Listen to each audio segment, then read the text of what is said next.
And all of us want to have a job, even when we are teaching students, we are actually looking at them from the perspective of what jobs are they going to be holding in the future.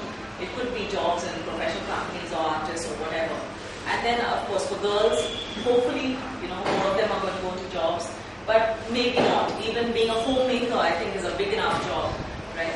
So it is a job which is probably unpaid, but it's a job. And very often we are torn between what our heart wants and what our mind says, right? Usually it is like, okay, there's money in this, but this is what I like to do, but you compromise on things. So where Wicked comes in is where we want to actually work with youth to help them find their career. There's a certain spiritual aspect to it as well, because I believe that everybody comes from this world with a certain purpose in life. They've been made to do something, made to bring about some kind of a change. Sometimes they are able to discover it, they are able to make that change. Oftentimes, maybe they're not able to do it. Oftentimes, they just go through the phases of life. Okay, you get into college, you get a job, you get married, you have kids, you bring them up, then they get married, then they have kids. So it becomes routine. So this is what we're trying to do, and our key focus is to root youth in their purpose, to help them discover their purpose. So moving on, these are our youngsters, right, with a lot of questions. Apply, job, make it, fake it. Very often, they take the resumes and they take a lot of things. Right? Are these the right values that we're giving them? That in order to succeed in life, you need to be a cheat. Right?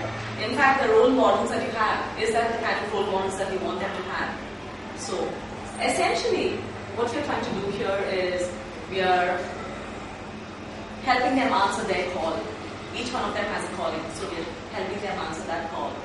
I'd just like to give a small introduction of myself. I'm from Bangalore itself. I've lived in this area for about 25-30 years now. And I currently work in IBM. I work as a program manager for the Integrated Supply Chain Division. And I have a total of about 12 years of work experience. And I've worked in a lot of industry. I've been in advertising and hospitality and a lot of industries that I've learned a lot over the years. And I've had a lot of mentors. And that is one of the reasons why we created this, is to give back to society. We know youth need mentoring, they need guidance. We know the teachers are doing a fantastic job just getting them up till 15, 16 with the right values and everything. Then after that, we'd like to just partner with them, handhold them and walk them through the next few phases. Right? So we are taking up from where you are leaving off. Right? So a little bit more, I've done my MSc in IT as well as an MBA. And so my hobbies are singing, trekking. My specialty is supply chain management. But I also love mentoring, interacting with kids, with youth, and just giving back. So why Wicked and why India? So it's interesting to know that 10% of the world's population is an Indian under the age of 25. So that's like a huge number of people, and a huge number of people that we are influencing, right? And it's also sad to see that teens in South India have the highest suicide rate. It's also sad to see that globally the average suicide rate is about 4.5 deaths per 1 lakh people, and out of that, suicide is the leading cause of death between the age group of 15 to 19. So it's kind of surprising to see what are the huge worries that these youngsters have between 15 and 19, that they actually want to go and commit suicide, put an end to their entire life. And like Joe rightly said, a lot of it is spiritual as well. Right? They have no hope, they have no direction, they don't have any good role models. Right? Your role model probably is a Paris Hilton, right? Or it's someone else who's doing something else. So are they the right role model? And India has the highest suicide rates worldwide, and 40% of the people who commit suicide are under the age of 30, even in India. And we see these kind of articles very often, right? Ankur jumped in front of a moving train because he failed in his studies. Right? And we know that there are so many youngsters who are just hanging themselves and doing all these various crazy things. And it's not only youngsters, it's a lot of other people, youth also who are kind of driven to growing disparity between educated urban India and rural India, right? So urban India is technology, it's this, it's that, and then you have the rural India, which is left out of this entire thing, right? 80% of India's villages. Now we've left all of them out of it, and there's a growing disparity between this, and there's a lot of unrest, and there's a lot of bitterness as to just by looking at what's happening. Academic failures. I don't think I have to talk about that to teachers. I think all of you know the kind of pressure these kids are under to perform, to get a first rank, and there can only be one first rank, right? So everybody has to be a first rank. It's kind of a little sad. Right way, it may be slow, but it's a good way, which is going to bear fruit, right? They're changing social patterns. A lot of families, there are no more joint families, there are nuclear families, all for good reasons, bad reasons.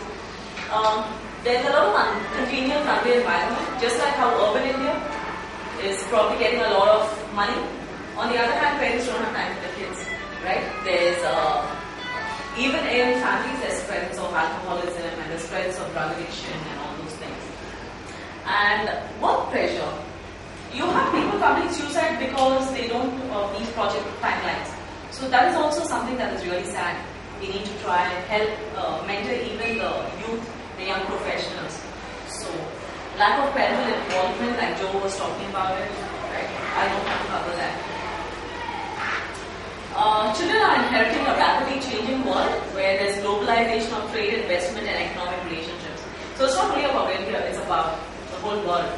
And there's mass communication media which is helping develop the youth culture or putting the wrong role models in front of it. So we need to ensure what is what. Right? So we need to actually partner with the media and ensure there are right programs in it. We need to ensure that, that being good becomes hip. Right? Changing nature of work requiring new skills and capacities. So we need to develop new skills, even as teachers. Are we on Facebook looking at what youth are doing? Are we on, on other new age things? Just keeping in touch with the pulse of the kids, because that is our profession. As each professional, I think we need to be innovative and try to kind of, be with the youth like the way they are, but just guiding them and being so open to them. Urbanization and migration is also a big phenomenon where a lot of youngsters are coming from villages.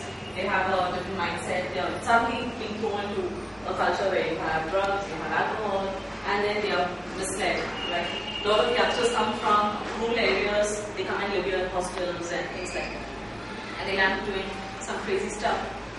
Emerging and resurgent diseases like HIV. Now these are also problems that youth are facing, and we need to be able to have some kind of knowledge about it to guide these youngsters. Right?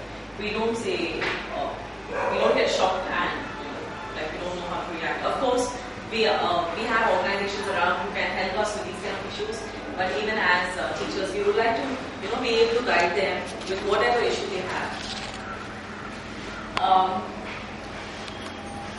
Dr. Abdul Kalam. I think he's one of the most fantastic teachers, role models, youth icons India could ever ask for. I think it's just beautiful. And he says youth power, if properly directed and controlled, could bring about transformational changes in humanity for its progress, meeting its challenges and bringing peace and prosperity. So the challenges of humanity can be met by the youth by changing their mindsets right now. And I think, teachers have a fantastic, job just molding these personalities.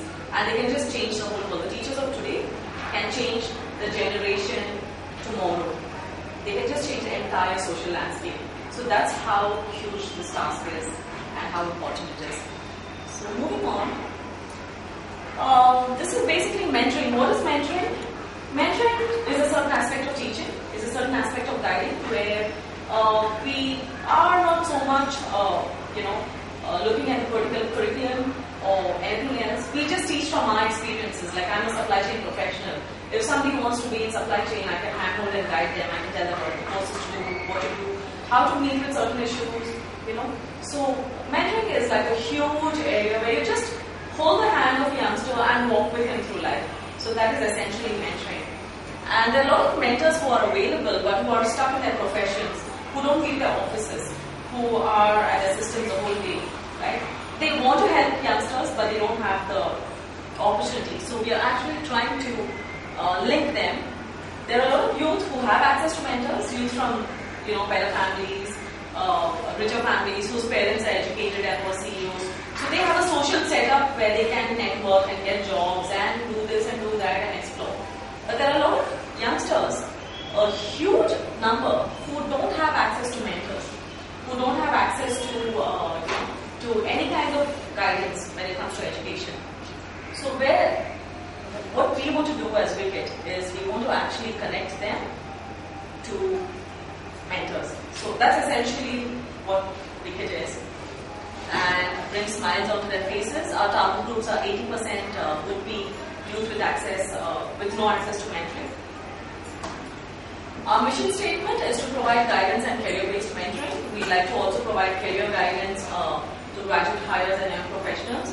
We also want to provide value-based counseling on situational requirements.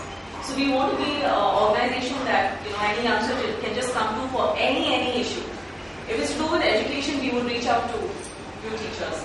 If it has to do with drug addiction problem, we reach out to drug addiction agencies. If it has to do with any other problem, a relationship problem, or a suicide problem, we reach out to a suicide helpline. Right? So that's what we want to do. We also want to educate youth on sustainability and social responsibility. Sustainability is nothing but keeping the environment as it is, trying to prevent the degeneration of what's happening in our natural resources. And we want to grow leaders and mentors of tomorrow. So our students today will be teachers tomorrow, and our students today will be leaders tomorrow. Right? Abdul Kalam also had a teacher, and he also had a mentor. So we'd like to have more Abdul Kalams and more, of people who are actually visionaries who are able to do things. So this is our logo. It basically is 3 youngsters leaning to one side, and Wicket is supporting them. And on the other hand, it is also a goal, right? Cricket, where you can actually find your golden line. So we are founded in Bangalore, and like I said, we want to actually be able to replicate this model across the world. So we want to go into Brazil and South Africa and other growth markets as well, and work on this kind of program. So we are a group of professionals from various walks of life. This is all of us. This is the entire team. You can see a few of us here today. There's Henry, Lily, and myself. And what is mentoring? We've covered it. A little bit more about mentoring. Mentoring has various aspects. So this is the youngster who has no clue, and then we have the finished youngster who actually has an ignited mind. He knows where he wants to go, what he wants to do. He will still have a lot of questions and answers, and that's why we want to be there to give him the answers. Right? So there's mentoring from various aspects. There's mentoring by observation, interaction, and experience. I'm going to try and make it shorter because